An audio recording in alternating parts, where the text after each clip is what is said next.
Hello, everyone. Hope everyone is doing fantastic. I just have to set up my Zoom here. Woohoo! I'm all set up, I think.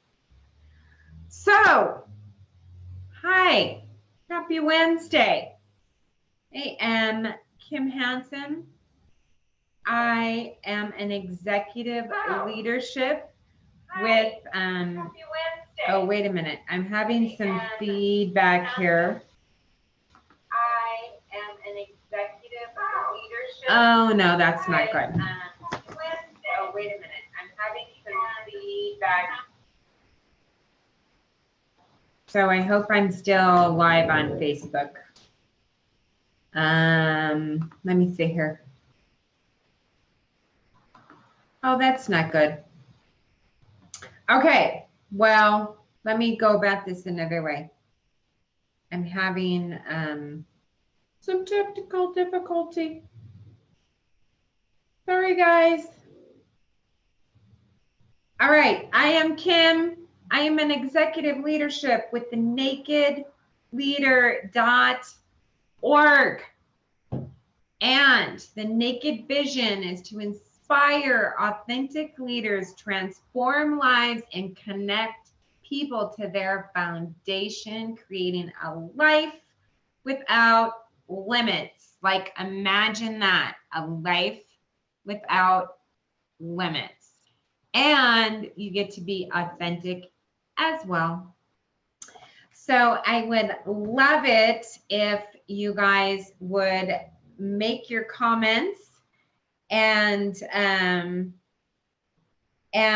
hi Donna, hi Keith, hi who else is watching? Donna, Keith, Gary's watching. Hey everyone, I hope you're having a great Thursday, or no, Wednesday afternoon. I'm all screwed up on my days of the week here. I feel like I've been working seriously like for 3 weeks straight.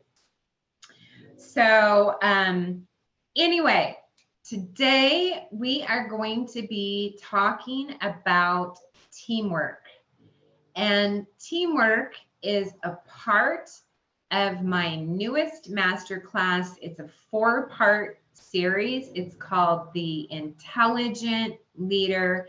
And the goal of the Intelligent Leader 4-part master series is to increase your leadership quotient. We talked 2 weeks about your leadership quotient, and that would be your leadership or your LQ. If you listened 2 weeks ago, we talked about LQ. There's intellectual quotient, emotional quotient, and now I think I made up leadership quotient, but somebody talked about love quotient. But I guess we could have love quotient too, because leadership is really all about love. Hi, Oscar. Hey, Boo. All right, so today, this is your sneak peek into the Intelligent Leadership series, the teamwork section. And I have a quote for you guys. The only guy who isn't rowing has time to rock the boat. If you think about a rowing team, and I gotta tell you, those guys are like the perfect epitome of a team because they're all rowing together. They all have the same destination. They all have created a communication and a relationship development based on coaching. And those are the 3 parts that we're going to talk about today: relationship development, communication, and coaching to build a successful team. I know that Oscar is like the master of teamwork. I've seen him do some really cool exercises with his coaching clients on teamwork. I think they're really fantastic. I will have to say that what I've seen him do with some of his clients, and if you're having a trouble with a team or with team communication, some of his things, some of his, I don't know what to call them, exercises, I guess, are really, really awesome. So the first thing I'm going to talk about is coaching. And what I want to say about coaching is there is some misinformation that we have about what coaching is. Oftentimes, we think mentoring is really coaching. And that's not, mentoring and coaching are two different things. Mentoring is advising. You're advising somebody on a particular problem, giving them your opinion based on your experience. Coaching is leading somebody to the discovery, and it's their own discovery by asking questions. So there's a very big difference here. And I see a lot where salon owners, business owners, Annie's watching. So, you know, people who do any coaching within their business. Annie Vega is a teacher, and she does, I'm sure, plenty of coaching. We all do some sort of coaching, with whether it's with our children or with within our business or within our classroom. And so there is a difference, and coaching is discovering or leading people through their own discovery by asking good questions. So you might have heard that quote, good coaches ask good questions, or good leaders ask good questions. So if you have a pen and paper, I want you to write this down, because there's a little formula called the T-GROW model. And the T-GROW model goes like this. It's topic, goal, desired outcome, reality, options, and way forward. And you're very welcome, Oscar. I'm more than happy to call you out on your team building incentives. So topic, goal, desired outcome, reality, options, and way forward. How does that work? Let me give you an example.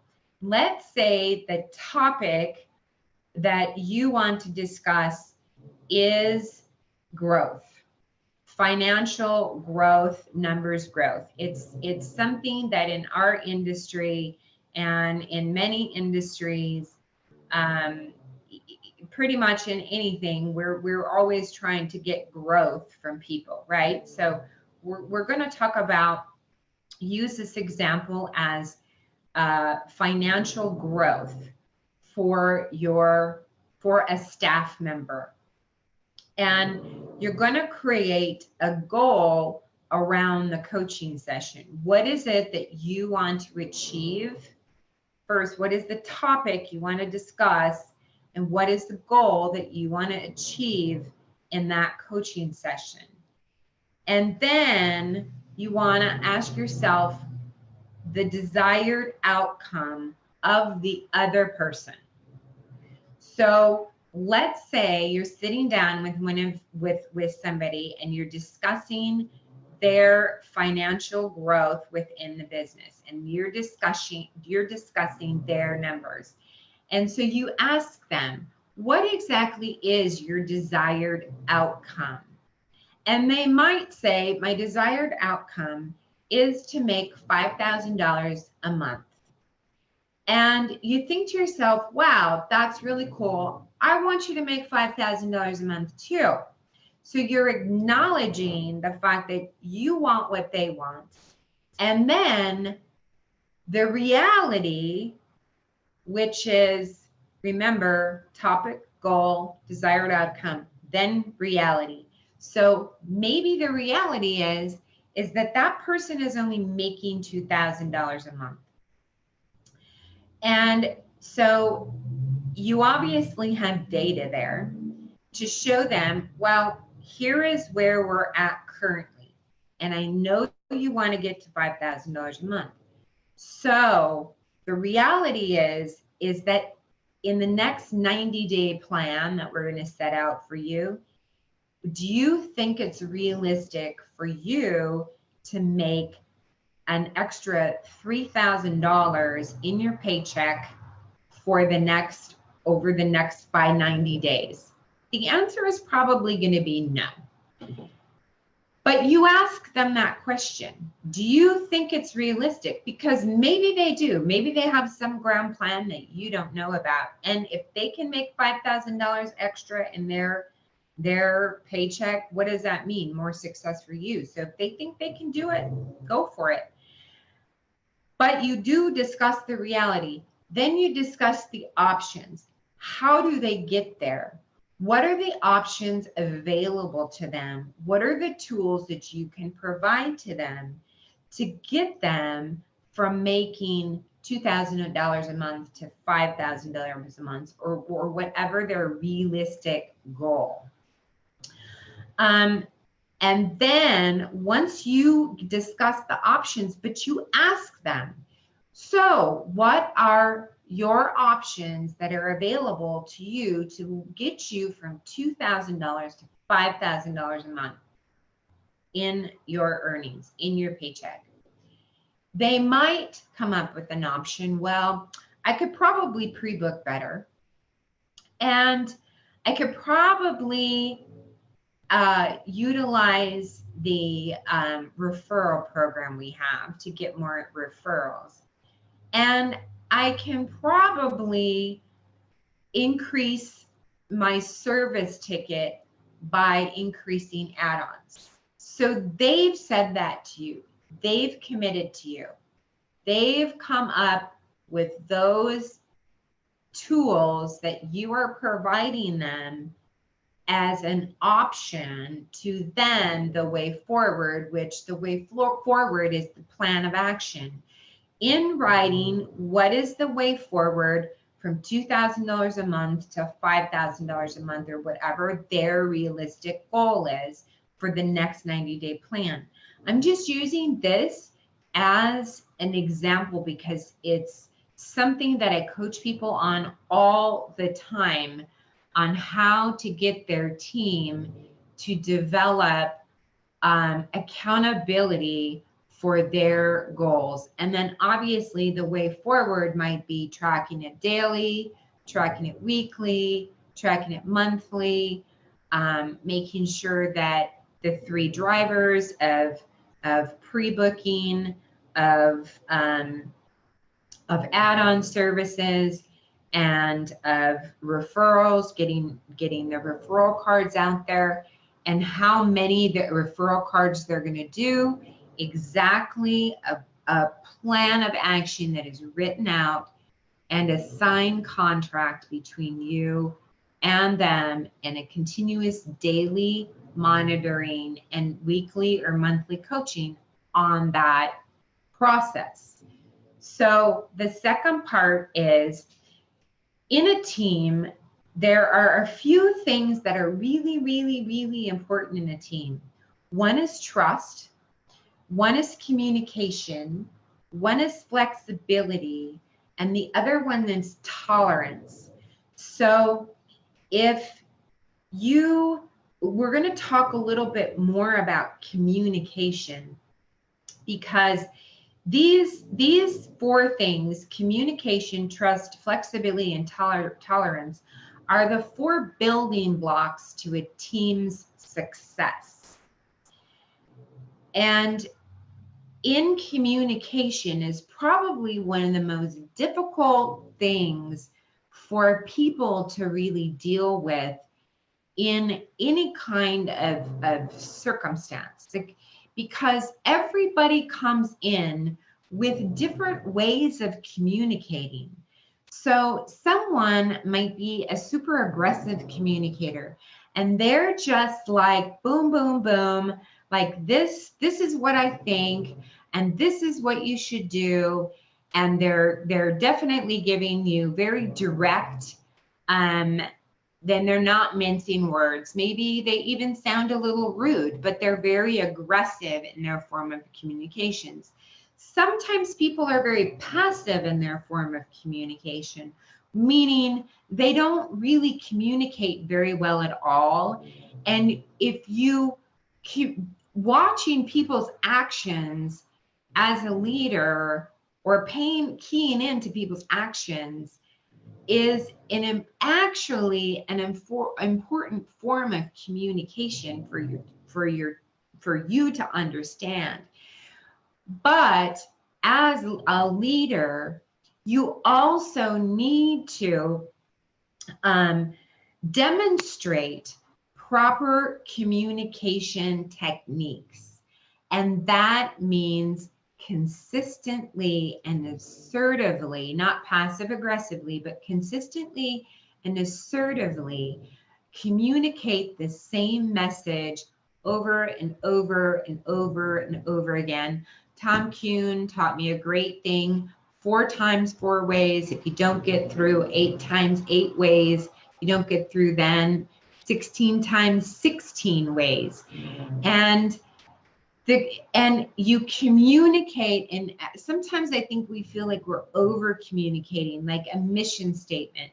You know, I remember when I was with the Beta, we said that damn mission statement every time we got together in an Aveda, any kind of Aveda thing. It was always the mission statement. This was the very first thing. And so you can't, sometimes we feel as leaders we're over communicating something and it seems super redundant, but we can't over communicate, because remember, it's about consistency of communication, and it's about caring, and it's about observing and being in tune with your staff. So another thing I want to talk about here, and I also want to go back to communication, is with hierarchy. Hierarchy a lot of times has a tendency to break down communication.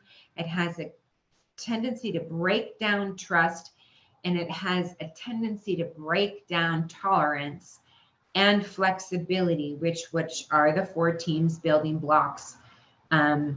So I caution you to stay away from hierarchy, because it has a tendency to build a sense of entitlement, and it does nothing for a team.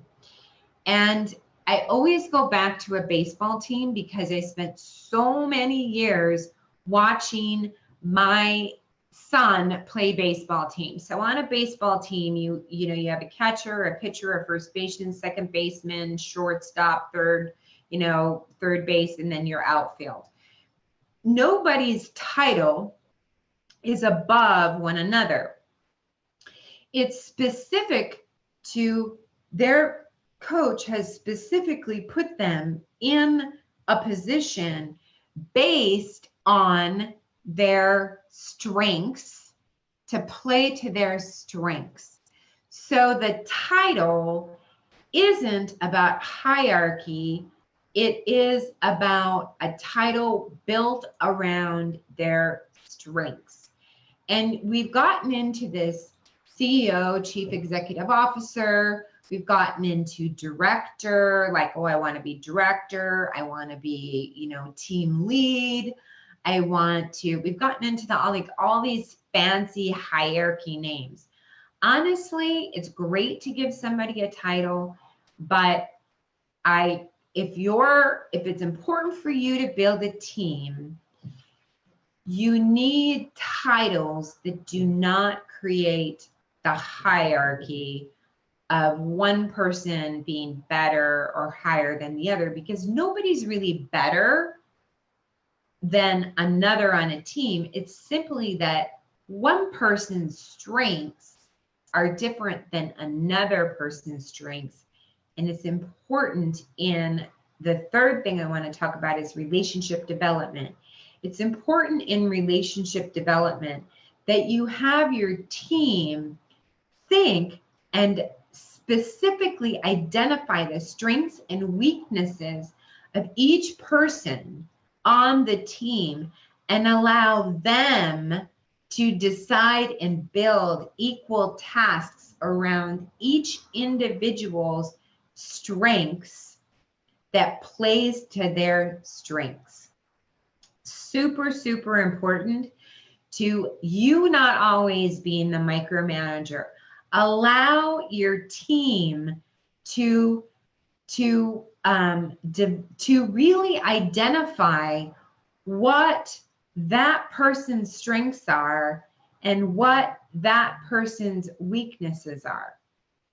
And what this does when you allow your team to go ahead and identify the team members' strengths and weaknesses, and you want to coach them on it, you might want to guide them to it, but you don't want to decide it necessarily for them, because what it does when you allow them to identify it, that's when you start to get them to become tolerant and flexible and begin to build the trust within the team, because they've made the decision that this is what I think this person is good at, and then allow them to kind of create and build the team.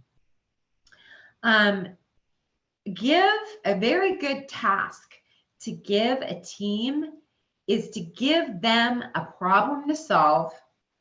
And if you start this in the very beginning, give them a small problem to solve, and don't micromanage your team.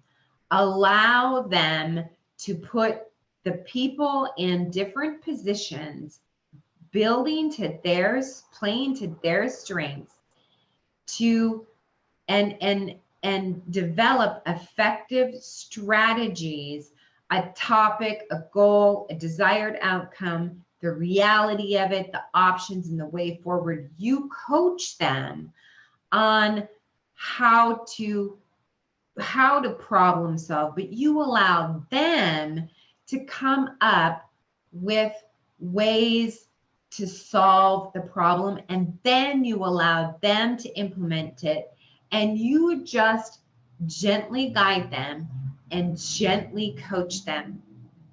And sometimes your team is going to fail, and sometimes you're going to see them failing. And while you do want to gently guide them, sometimes it's okay to let them fail in small tasks. And here's why. Because we have two mindsets. We have a growth mindset and a fixed mindset. There are people on a team that have a fixed mindset. They do not want to see themselves fail, and they feel if they fail, the team is going to fail, and they just take that too much upon themselves. You have to get the team to understand that failure is not one person's failure, it's a team's failure. And then you have to get them to see how to learn from the failure. What can you do differently? And I want to really encourage you in these smaller tasks as you begin these team building exercises, in smaller tasks, to allow them to fail, and then allow them to discuss later what happened and what they could do differently next time. Because what that does is when you move somebody from failure into seeing the opportunity and seeing how they can change things in the future, what that does is it flips people from a growth mindset, from a fixed mindset, to a growth mindset. And yes, I'm gonna go through some of my comments here. I don't know what all of you guys have agreed on, because I don't know where I was on that particular thing or what exactly the truth is.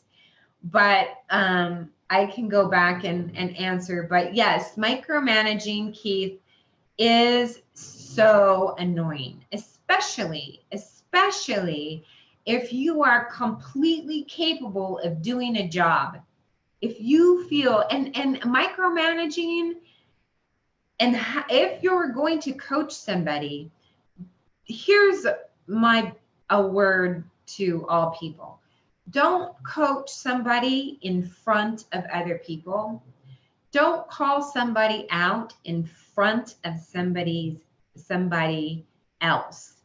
Coach them in private and in a loving and open way, in a loving and caring way. Because what that does is it opens up more communication for the future.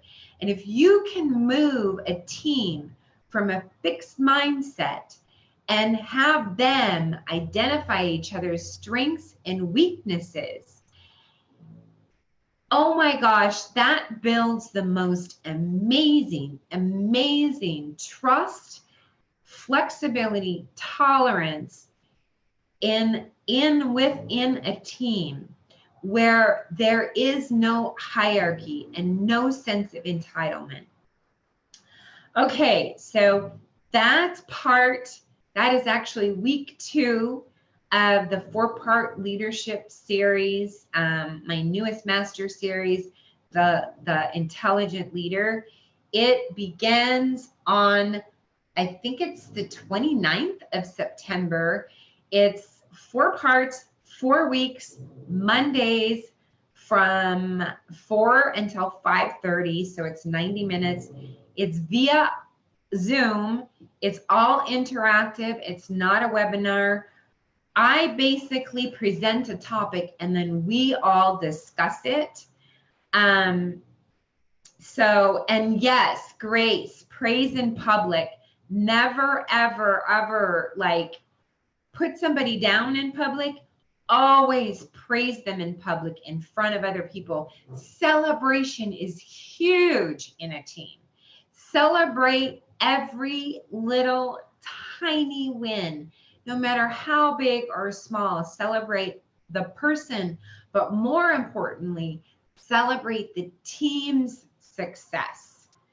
All right. So anything else? Publicly praise, privately reprimand. Yes, Oscar, you're totally right. And Donna says it helps them developing their problem-solving skills as well as when they can decide what and how to improve on. Yes, I love that, Donna. Such good feedback from you guys tonight. I think this was helpful for you. So I hope it gave you some inspiration. And I want you all to join me in my 4-part series. It's $127, so it's pretty cheap for 90 minutes for 4 weeks. And you can get that information and all the information on my other classes on the leadership.org website, and it's under the page Masterminds and Master Classes. There's a few of them there, but this is the one that I'm super excited about because you all know that I'm like a big leadership freak, and that's like my thing. So I want you to join me next week. I do apologize for not being on last week. I was totally engrossed in this whole Dynamex ruling and trying to figure that out and how it plays out in the state of California. And I will also be having a Facebook Live on the 25th of September, and I'll be having attorney Jonathan Judge joining me on the Facebook Live. He is an employment attorney. Specifically, he only represents the employers. So he's going to explain to us the difference between independent contractor, booth renter, employee. He's going to explain the Dynamex case, how it affects you and your salon, your risk of being reclassified. It's a whole Q&A. He will answer any questions you have on that. We'll go, you know, as long as you guys need on that Facebook Live. It's the 25th of September on a Tuesday, and at 4 p.m. Pacific Standard Time. Okay, so look forward to that. I am going to be posting the information for that probably tonight or tomorrow. I actually have all the information. I just need to create a webinar sign up, because we'll do a webinar sign up with that as well as a Facebook Live. If you have any questions for me, please, you know where I am. You can either private message me, or you can email me at kim@kimhansen.net. I'm happy to answer any questions you have. My door is always open to you. And also, I wanted to remind you, for the month of September, I am giving away free 30-minute consultations to anybody who has a problem, a question, 3 30-minute live conference call, face-to-face conference calls. So if you would like one of those, please request that. You can go to my my website, www.thenakedleader.org, to request one, or you can email me directly at kim@kimhansen.net. Okay, so you guys have a great week, and I'm glad you think that sounds terrific. Donna, it applies to California stylists now, but the rest of the country will follow, I believe. So, and we've also got the new tip tax thing that I'm researching too. So I want you guys have an amazing rest of your Wednesday. Have an amazing night. Enjoy your evening and have an even greater week. And I love you. Bye.